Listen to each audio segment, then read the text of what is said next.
ඔබේ ආත්මාරක්ෂාවේ අයිතිය ඔබේ ශරීරය සම්බන්ධයෙන් කොහොමද ක්‍රියාත්මක වෙන්නේ කියලා අපි කලින් වීඩියෝකින් සාකච්ඡා කළා.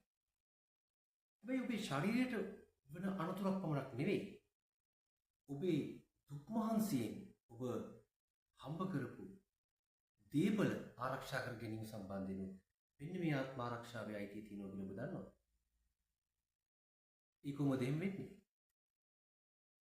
ඔබගේ වෙන්න පුළුවන්, ඔබගේ දුව දරුවගේ වෙන්න පුළුවන්, අසල්වාසියෙක් වෙන්න පුළුවන්, ඔබ නොදන්න පුද්ගලයෙක් වෙන්න පුළුවන්.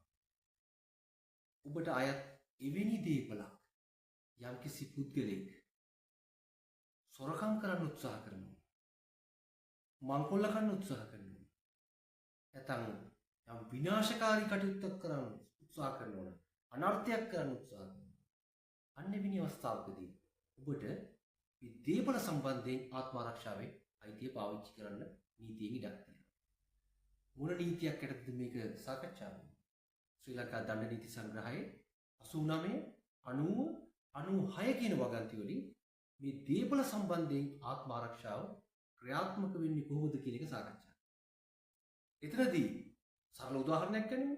යම් කිසි පුද්ගලෙක් රාත්‍රී කාලේ ඔබේ නිවසට තාප්පයෙන් පැනලා සීනුව නාද කරන්නේ නැතුව, නැත්තම් කතා කරන්නේ නැතුව, යම් ආකාරයකින් ආයුධයක් ඇතිව, එහෙමත් නැත්තම් ආයුධයක් නැතිව සැකසහිත ආකාරයට ඔබේ නිවස් පරිසරයට ඇතුල් වෙනවා නම්, ඔබට සාධාරණ සැකයක් තිබෙනවා නම් මේ පුද්ගලයා මේ සොරකමක් කරන්න උත්සාහ කරනවා, ඔබේ දේපලට හානියක් කරන්න උත්සාහ කරනවා. ඉතින් අවස්ථාවකදී ඔබට පුළුවන් යම් ප්‍රතිචාරයක් දක්වලා මේ පුද්ගලයා අටපණ කරලා ඔබට හැකියාව තියෙනවා ඔබේ ආත්ම ආරක්ෂාවේ අයිතිය තහවුරු කරගන්න, ඔබේ දේපල ආරක්ෂාව තහවුරු කර ගැනීම සඳහා ඔබට හැකියාවක් තියෙනවා.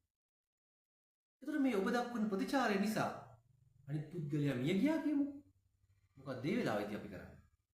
ඔබට විරුද්ධව නීති ක්‍රියාත්මක වෙනවා. නෑ, ඔබ මෙහිදී සාධාරණ ලෙස හැසිරලා තියෙනවා නම්, ඔබේ දේපල ආරක්ෂා කරනවා ඔබ මේ දේ කළා තියෙනවා. නැත්තම් තවත් පුද්ගලයෙක්ගේ දේපල ආරක්ෂා කිරීම වෙනුවෙන් ඔබේ ප්‍රතිචාරය දක්වලා තියෙනවා. අනිත් පුද්ගලයා ඝාතනය වුණා, මරණයෙන් කෙලවර වුණා, ඔබට පුද්ගලික ආරක්ෂාවේ අයිතිය තියෙනවා. ඒ කුමන අවස්ථාවක? විශේෂයෙන්ම මංකොල්ලයක් වගේ අවස්ථාවක. ඔබේ ව්‍යාපාරික ස්ථානයේ පුද්ගලෙක් ආයුධ රහිතව ඇවිල්ලා බලාත්කාරයෙන් පාලා, නැත්නම් වෙනත් ආකාරයකින් ආයුධ නැතුව බලාත්කාරයෙන් පාලා ඔබේ දේපල පැහැරගෙන යන්න හදනවා.